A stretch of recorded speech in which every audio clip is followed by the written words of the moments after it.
Que sait-on juste sur cette cellule?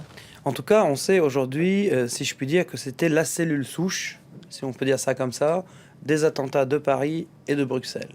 On sait pour sûr que Abdelhamid Abaoud, donc qui était présent pendant les attentats à Paris et qui a été tué à Saint-Denis, était à la tête de cette cellule parce que des écoutes téléphoniques l'ont prouvé. Un complice a été arrêté à Athènes où il était lui-même, et lui-même l'a confirmé dans le journal anglophone donc, du groupe de l'État islamique, où il a nargué les autorités en disant qu'il a fait un aller-retour vers la Belgique pour préparer les attentats donc, qui étaient préparés à Verviers et qui ont échoué. On sait aussi que c'était la première donc, cellule djihadiste multinationale.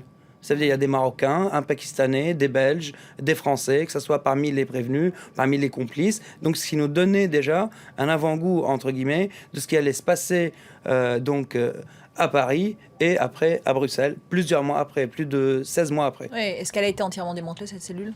On ne sait pas. En tout cas, sûrement pas dans la mesure où on sait qu'au moins 8 prévenus sont en Syrie. Donc dans les rangs, en Syrie. Dans les rangs de l'UI. Voilà, donc on sait qu'elle n'était pas complètement démantelée. On sait que parmi les 23 soupçonnés, il y a 16 prévenus, dont au moins 8 qui sont en Syrie.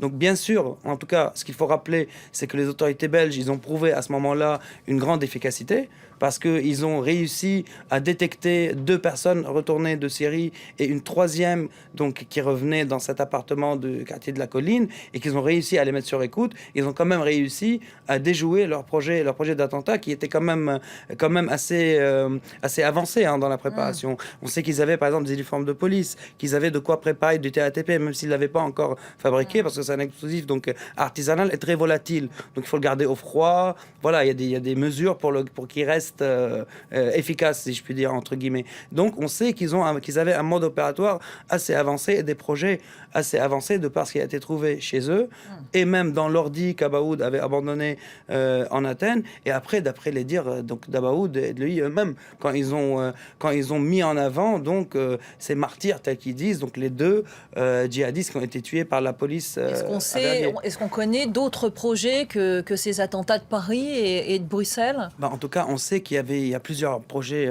en cours. Rappelez-vous, là, quand Rida Cricket a été arrêté à Paris, la quantité d'armes, de munitions et de TATP déjà prêts qui a été trouvé par la police chez lui présageait déjà des attentats multiples. Et on sait, en tout cas je sais d'après des sources djihadistes et d'après les enquêtes aussi, que ce qui était visé à la base, même avant les attentats de Paris, c'était l'Euro 2016. Donc à défaut de cibler les matchs, c'était d'empêcher le tournoi d'avoir lieu.